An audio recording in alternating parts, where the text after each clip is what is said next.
Ako ste ikada čuli za Kazmoz i svemirske misije, možda ste se pitali šta sve kozmonauti otkrivaju tokom svojih putovanja. Na kraju ću ti pokazati kako su kozmonauti slučajno otkrili jednu od najvažnijih činjenica o našem svemiru. Ja sam jedan od autora kanala Top Klik, gdje donosimo najzanimljivije i najaktualnije teme iz sveta trendova i viralnih priča.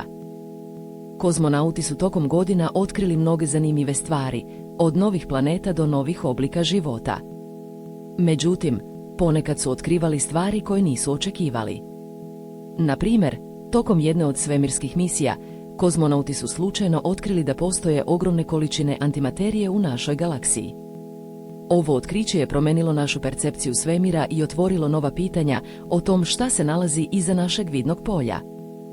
Jedan od najzanimljivijih slučajeva je otkriće crnih rupa.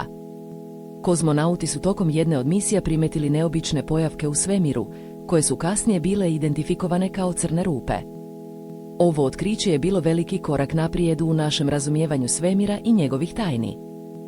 Kozmonauti su također otkrili da postoje ogromne količine gasa i prašine u svemiru, koje su bile nevjerojatno važne za stvaranje novih zvezda i planeta.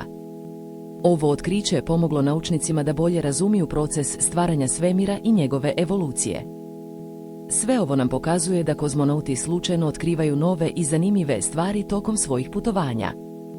Na kraju, kao što smo vam obećali, pokazat ćemo još jedan zanimljiv primjer otkrića koje su kozmonauti napravili slučajno.